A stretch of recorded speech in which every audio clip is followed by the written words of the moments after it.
प्रेम के बोल। एक गांव में एक मजदूर रहा करता था जिसका नाम हरिराम था। उसके परिवार में कोई नहीं था। दिन भर अकेला मेहनत में लगा रहता था। दिल का बहुत ही दयालु और कर्मों का भी बहुत अच्छा था। मजदूर था इसलिए उसे उसका भोजन उसे मजदूरी के बाद ही मिलता था। आगे पीछे कोई ना था इसलिए वो इस आजीविका से संतुष्ट था। एक बार उसे एक छोटा सा बछड़ा मिल गया। उसने खुशी से उसे पाल लिया। उसने सोचा आज तक वो अकेला था, अब वो इस बछड़े को अपने बेटे के जैसे पालेगा। हरिराम का दिन उसके बछड़े से ही शुरू होता और उसी पर खत्म होता। वो रात दिन उसकी सेवा करता और उसी से अपने मन की बात करता। कुछ समय बाद बछड़ा बैल बन गया। उसकी जो सेवा हरिराम ने की थी उससे वो बहुत ही सुंदर और बलशाली बन गया था। गांव के सभी लोग हरिराम के बैल की ही बातें किया करते थे। किसानों के गांव में बैल की भरमार थी, पर हरिराम का बैल उन सब से अलग था। दूर दूर से लोग उसे देखने आते थे। हर कोई हरिराम के बैल के बारे में बातें कर रहा था।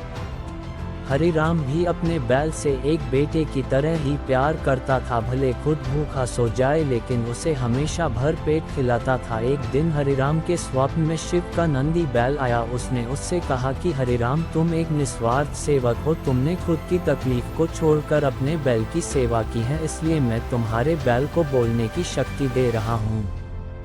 इतना सुनते ही हरिराम जाग गया और अपने बैल के पास गया। उसने बैल को सहलाया और मुस्कुराया कि भला एक बैल बोल कैसे सकता है। तभी अचानक आवाज आई, बाबा, आपने मेरा ध्यान एक पुत्र की तरह रखा है। मैं आपका आभारी हूँ और आपके लिए कुछ करना चाहता हूँ। ये सुनकर हरिराम घबरा गया। उसने खुद को संभाला और तुरंत ही बैल को गले लगाया।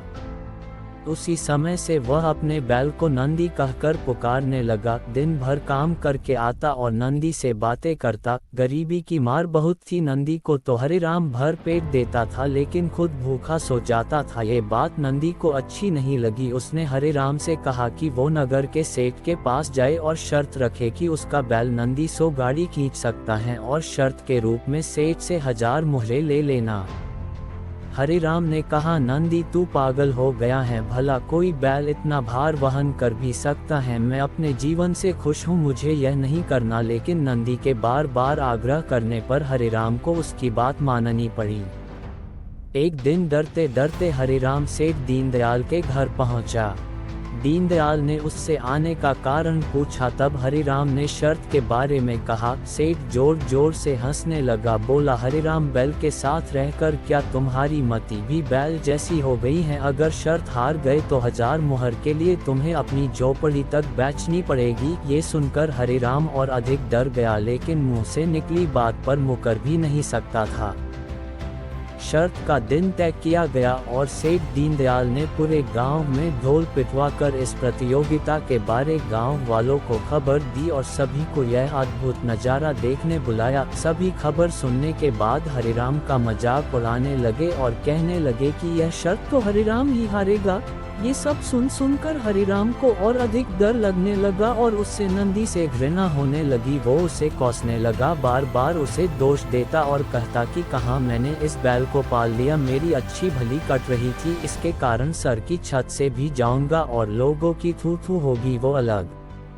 अब हरिराम को नंदी बिल्कुल भी रास नहीं आ रहा था। वह दिन आ गया जिस दिन प्रतियोगिता होनी थी। 100 माल से भरी गाड़ियों के आगे नंदी को जोता गया और गाड़ी पर खुद हरिराम बैठा। सभी गांव वाले यह नज़ारा देख हंस रहे थे और हरिराम को बुरा भला कह रहे थे।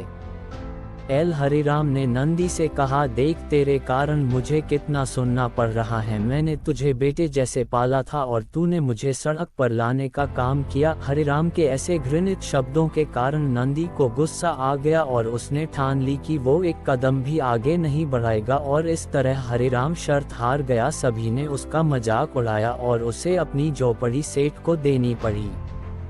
अब हरिराम नंदी के साथ मंदिर के बाहर पड़ा हुआ था और नंदी के सामने रो रो कर उसे कोस रहा था। उसकी बातें सुन नंदी को सहा नहीं गया और उसने कहा, बाबा हरिराम, ये सब तुम्हारे कारण हुआ। ये सुन हरिराम चौंक गया। उसने गुस्से में पूछा कि क्या किया मैंने?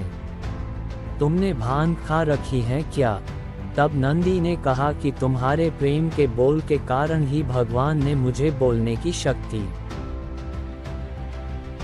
और मैंने तुम्हारे लिए ये सब करने की सोची, लेकिन तुम उल्टा मुझे ही कोसने लगे और मुझे बुरा भला कहने लगे। तब मैंने ठानी मैं तुम्हारे लिए कुछ नहीं करूँगा, लेकिन अब मैं तुमसे फिर से कहता हूँ कि मैं 100 गाड़ियाँ खींच सकता हूँ। तुम जाकर फिर से शर्त लगाओ और इस बार अपनी चौपड़ी और 1000 मुहरे की शर्त लगाना।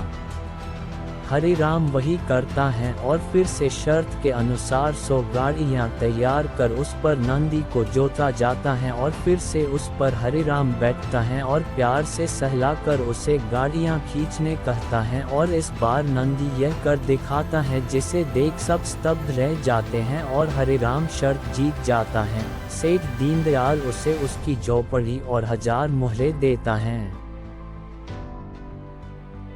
प्रेम के बोल कहानी से यही शिक्षा मिलती है कि जीवन में प्रेम से ही किसी को जीता जा सकता है।